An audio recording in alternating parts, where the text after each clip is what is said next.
觉得这个人应该蛮认真在谈恋爱吧。就他就除了做音乐，应该就剩下谈恋爱这种感觉了。经历了一点波折，但我们还是回到这里了，就很像得到一个 backcall 一样。backcall，那我们现在就来听 backcall。Crosswalkers on red light, wavy lines running through your hair. The crosswalkers on green light. Have you ever been? Your eyes are running cold, and now you never know.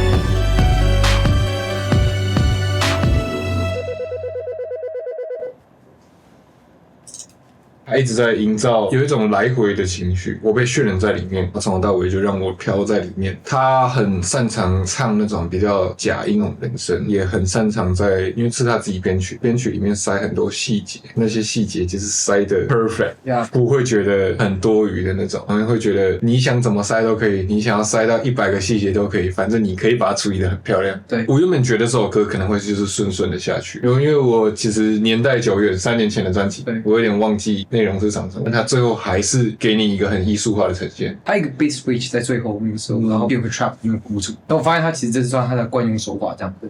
但是我得说，其实这首歌的编曲还是很丰富，但是没有前面2首这么的眼花缭乱。我自己觉得他还有另外一个可以提点的地方，就是在演技上面的这件事情，其实我觉得他其实是一个很好的 performer。就像今天他在backcall就觉得说，整个造型的设计一开始就把自己因为很苍龙的装扮去，苍白的妆容去掩盖着，苍龙的装扮。苍白的妆容去掩盖着，而且他的阴柔的声线做出了很多很女性化的一些阴森的柔性。你在笑我吗？没有啊。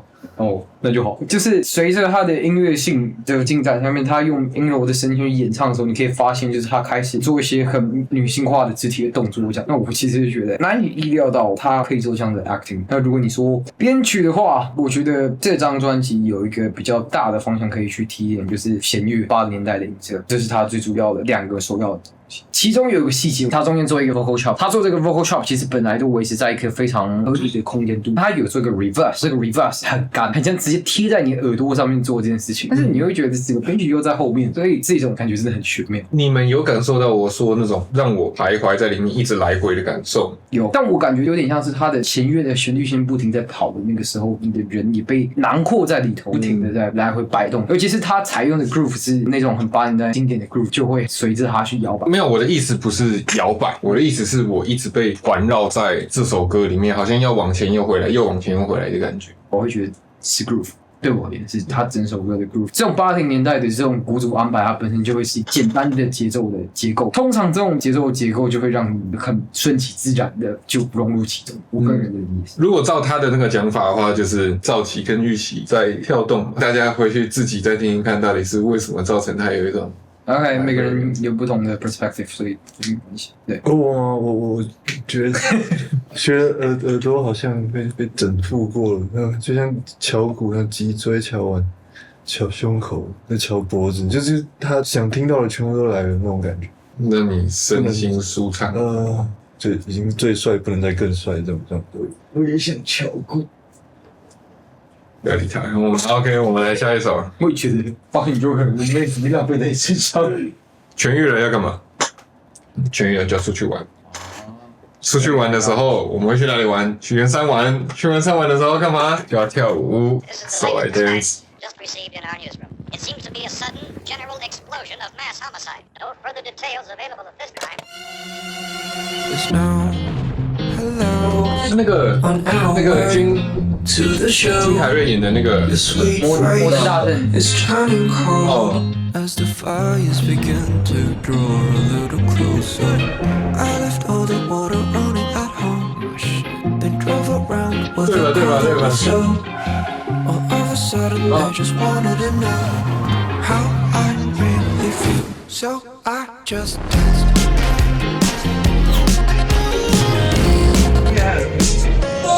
I just danced.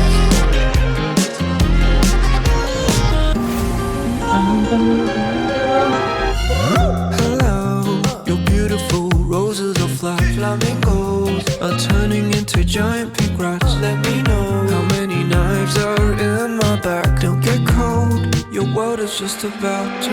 I left all the water running at home. How I really feel, so I just danced.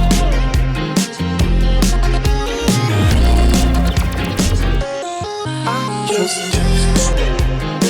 真的可以。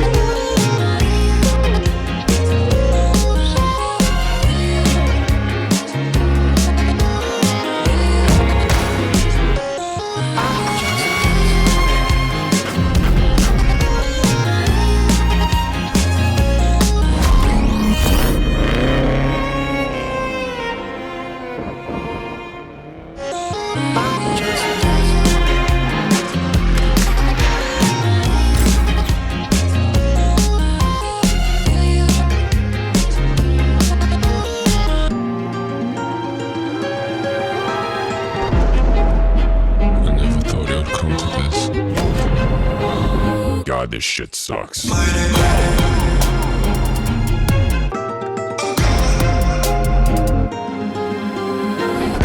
left all the water running at home. This is how I really feel.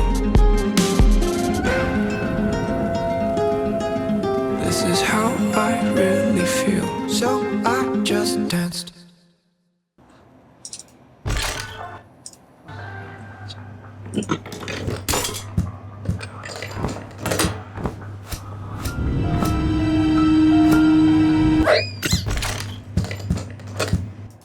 我觉得它很酷的使用方法是，它做过门不是用电子的音效，而是它原本歌曲里面使用的元素，原本的弦乐、原本的吉他，在它不该存在的时候出现了，就变成过门了。我觉得这个有点像是我之前所提到的预期破坏的一个模式，这样。然后就像你讲的惯用手法，前面先一个比较，然后后面把它的节奏拉长，原本是1、2、3、4，然后它变成1、2、3、4、1、2、3、4。他基本上都会对他的音乐在最后做一个反高潮，而且我其实有注意到他的手法基本上就是一个 trap，然后在那个 trap 采用的 bass 是 slide 的那种 ATA 这样子。好处就是它会听起来更活灵活现一点，有点像是真正的 bass 在滑音的那种感觉，但是又不会像一般的 ATA 这样这么的死死的，就是一个东西在轰这样子。而且这首歌我觉得它另外很酷一点就是它的 vocal chop。对，就是你在唱的那个乐曲，就是我听起来有点像是前面是很摩登、很现代的制作手法，但是后面又回到有点 Daft Punk 那种有点 talk box，然后但是最后可能会预期到说，哎，接下来的乐句会是顺顺的往下来的时候，没有，他抽掉，给你一个很电影式的弦乐，这样子拉出来。他一开始进来的时候 ，instrumental 的没有鼓的部分做了很 bossa nova 的东西，但他的鼓给你的不是 bossa nova， 这是第一层融合。第二层融合把 flamingo 的东西，就是那种古典吉他那样的3连音的吉他的东西加进来，在最后配合上它的鼓的转换。它原本这个噔噔的就已经用来当过门了，只是它最后变成主体，配合着它给你一个从躁起又变预期高点的快乐。1、2、3、4。掉下来1、2、3、4，然后整个气氛拉到暗的感觉，这就是他一直在做阐述他核心概念在各首歌里面。我还有发现另外一件事情，就是当他 trap drums 下去打了这样几个小节之后，最后我肯定会以为就是会这样收了，就跟上一首歌一样，没有，他最后又回到了 acoustic drums 那种真实的爵士鼓的那种音色，怎么可以去想到这个做法？让你高潮，又不给你高潮，又给你高潮，又不给你高潮。应该说，他不让你高潮的本身就是一种让你高潮的。阿图，你觉得呢？他的躁起还是很温，就他很低调，但他又很张扬。因为我一开始你在讲他这张做躁起的时候，我以为是一般饶舌歌手可能用吼的，但他从头到尾都唱得很温柔。他是用很自己表现的方式在呈现他的躁起。我操！发现这个家伙把我们当 podcast 在听，然后我们就是在当睡前故事。操！好，没事。影像方面，除了我讲的那个摩登大圣 Genius 资料上还有讲说有参考绿野仙踪。绿野仙踪没看过。Peanut butter and tears.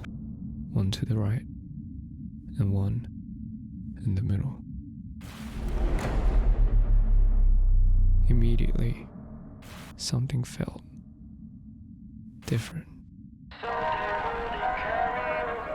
terrifying. That my tooth's been wiggling for you. Like peanut butter in your teeth. It's 5 a.m. and I have to go. The wind is tearing up my eyes.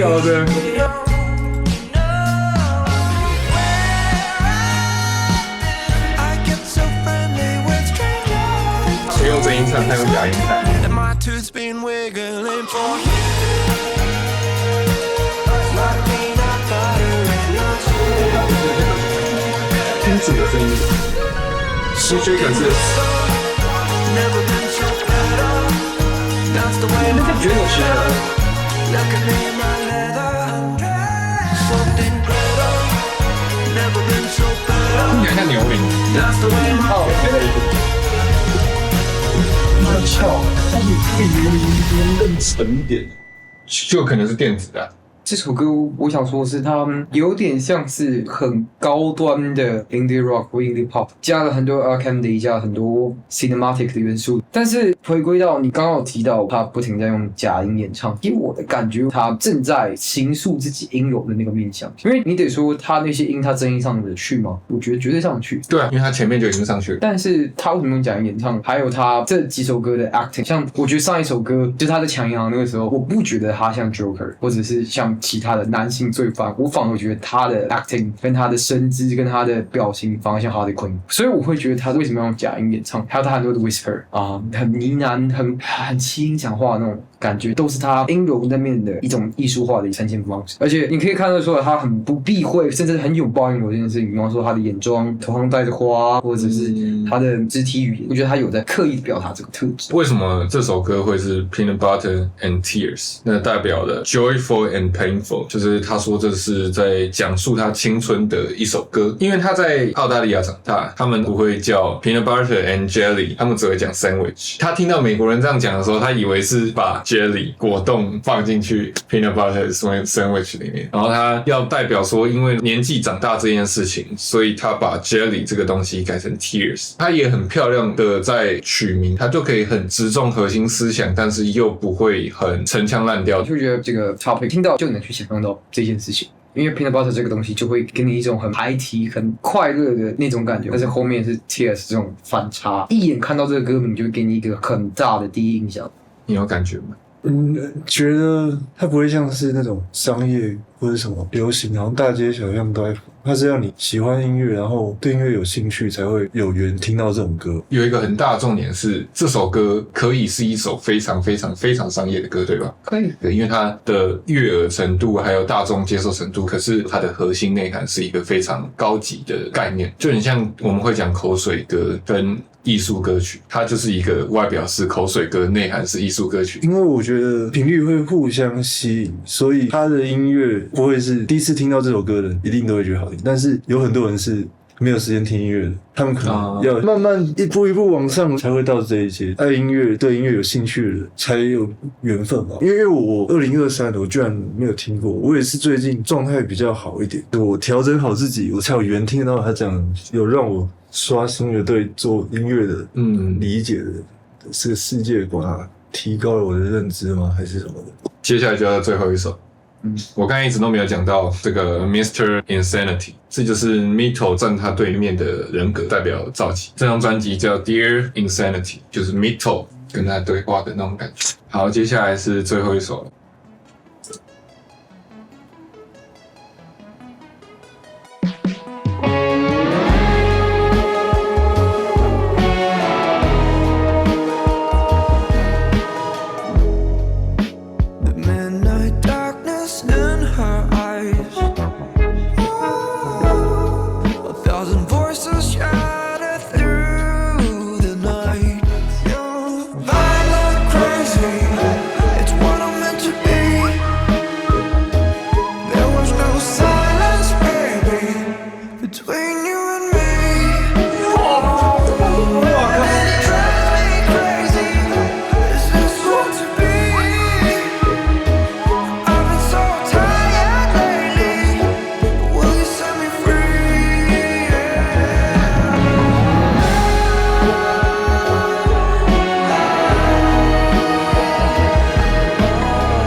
这是官方释出的音乐。是，怎么觉得怪怪的？有点廉价。对啊。Well, Like Crazy is actually the very first song that started off this whole EP, which is why for me it's one of the most important songs. 他说是整个 EP 的开端。然后我刚刚听到，他说就是他最后看到紫色的时候，就代表 Mr. Insanity 已经彻底疯了。如果他说这个是 EP 的开端，代表说我可以把整张专辑倒着去听，是吗？ maybe， 然后倒着去听，就会是一个越来越疯的。或许这是好的尝试。应该说，它可以改变你对创作者的有一些角度的认知，这样的。我就得说，这首歌在编曲上面，它比较不太像是之前的编曲都是很点状式，这次比较是块状式的东西。比如说一个大和弦，一个长单音这样。如果你当专辑的最后一首歌来听的话，会马上进入一种听感上面起伏上的爽感。突然听到大片呢，就觉得有点像是倒卧在一个音墙里头这样子，然后被这整首歌包覆着。这首歌的 reference 或 inspiration， 我会觉得有点像是 Man I Trust， 你知道 Man I Trust 吗？或是 Tame Impala， 懂吗？真的。好，没关系。那 Man I Trust 就是比较 PPR&B。Tame Impala 他们是我知道了，我知道了。对对对，你知道，因为他们有做 Travis， 对，他们有做 Travis Scott 的专辑，对，然后他们专做迷幻风格。最近还有跟 Jennie 合作，是吗 ？K-pop 的那个 Jennie， 你愿意跟 Jennie 合作，应该是钱给到我。对。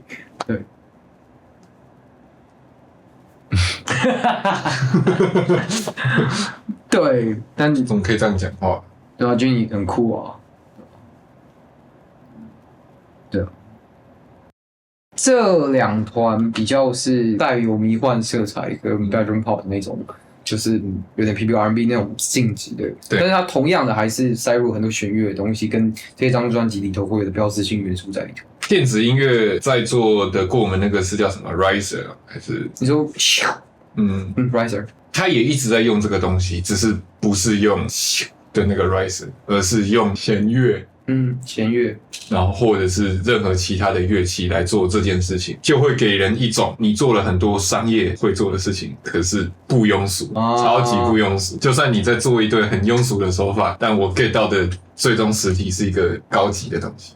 你觉得呢？觉得这个人应该蛮认真在谈恋爱吧。就他就除了做音乐，应该就剩下谈恋爱这种感觉了。他讲的东西都很浪漫诶，其实跟我平常嘻哈歌词看多了，接到一个这么诗情画意的描述方式，会觉得有点奇特的世界。我不知道啊，可能你那个听音乐的世界大概歌词都长这样，我也不确定。然后我听音乐的世界全部都是 depression 或者是 drug addiction 之类的，就是更 emo 的东西，对吧？所以这也不是我平常会去理解的意境到的。那搞不好可能是因为他长得很帅，所以他遇到的爱情故事会是这样。但我觉得，如果你长得帅，同时又能保有这样子的浪漫，很用力的在爱，很用力的在感知爱的那些细节，这其实不觉得非常难的。总结时间，这张专辑跟背包里那个一样，是融合非常多元素，但它都是自己一个人干嘛。它不管在可能比较管弦乐的东西，又或者是比较民族上的东西，在摇滚、在嘻哈、在电子，全都有一套很自己的理解方式，每一个都融合得非常好。这张专辑要我总结下来，就是它的大方向其实还是 80s sound， 还有弦乐这部分，有很多 cinematic 的东西在里头。而且会感觉到，就是他在这张专辑的叙事又更电影化了。你说 80s sound 是指它的核心概念上？就是有很多80年代的音色这样子，有很多那种 Daft Punk 肯定会出现的东西这样子。那我觉得跟23年那时候的音乐的那种风气其实也有相关，因为那个时候的确是一个复古浪潮，比方说 Synth Wave 或者是 Vaporwave， 那个时候也是算是蛮火热的一种曲风。但是整体上而言，虽然是有符合到当下语境的审美，但是他自己的标志性元素永远都是第一位。这是身为一个 artist 最难能可贵的一件事情，很难去抓取的甜蜜点，但他做到了，而且做得非常非常好。如果不符合时代，你可能又是一个想要 bring back something 的那种 follower。但如果你又不符合时代的话，可能也不会有人想听你的音乐。但你如果完全只照着时代的话，你就只是又一个克隆人。这就是审美底蕴的重要性。你有一个你不可撼动的核心价值所在的时候，你就不会被时代牵着走，但你又可以驾驭这时代。那可不觉得呢？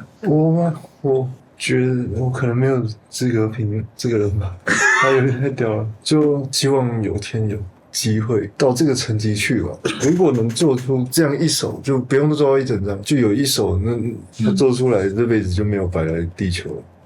我觉得是这样。那你觉得这张专辑满分10分，你会打几分？就10分啊，10分啊，我不然11还是12，就是这已经是音乐的极限了，因为他每一秒钟都做到最好，这种感觉。哦，真的，在这句话真的总结，每一秒都做到最好。而且我觉得最主要的点，我剖析一张专辑或者是一个作品，它好不好的一个评判标准是这个东西它有一个核心价值所在，它有一个核心的创作目的，服务这个目的到什么样子的程度。那如果你用10分这个标准来讲的话，我也会给10分，因为我觉得就是比贝贝林还高。当然，你上次讲8.8，因为我觉得就是音乐性的呈现上面已经是有点不再是同个梯队的东西了。那么当然，我觉得定位还是不太一样。因为880本来就是一个要面向国际市场的一个就是 pop star 这样子，他的话他其实就是可以当个 artist 这样子，一个是很知名的音乐的艺术家，一个是算是扬名国际的艺人或歌手，他们的定位本来就会不太一样。所以用艺术化的角度来讲的话，他更服务到这些东西，因为他要顾虑的比较不会是可能比方说演算法或者是流量这件事情，那不是他的 first choice。所以这张是一张你们回去之后可能会再反复深挖细嚼的。绝对是，我必须得说，就是如果有在制作编曲或什么之类的，它是一个非常厉害的教材。说实话，结构跟手法，你可以从中有很多不同的灵感，光这一点就有很大的聆听价值。我觉得如果我开 Uber， 如果我载客人放这首歌，基本上我应该载不到下的。有人听到这种的，一定都是频率。我觉得啦，如果那天没有高等人要叫车的，那我那天没有客人，这个是频率的问题，它会产生一个气场隔绝。我最后一个想问的问题就是，这个是满分10分的作品，他是一个这样子的 artist，那你们觉得周汤豪跟 Michael Jackson？ 周汤豪跟 Michael Jackson， 一个是比利姐的儿子，然后一个是 Janet Jackson 的哥哥这样子。哦，所以我觉得就本质上来讲，他们的基因就是不太一样。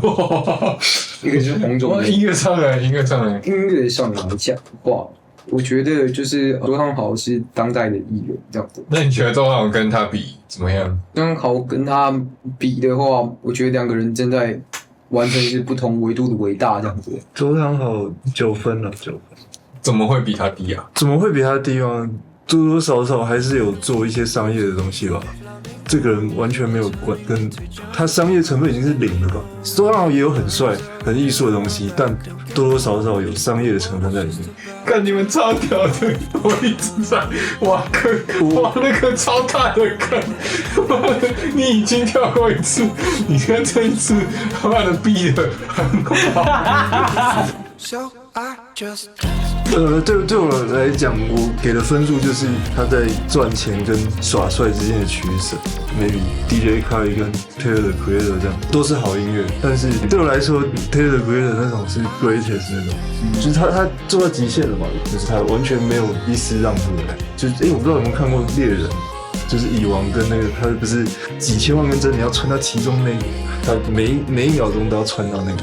我觉得他在对音乐的态度，跟影像应该也都是这样。你看到这样的一个人在我的音乐世界里面出现，就有看到那种蚁王那种感觉。你只能用核弹炸他，不然你要怎么赢？你真的核弹炸他，不然你炸，我觉得很炸啊，没了。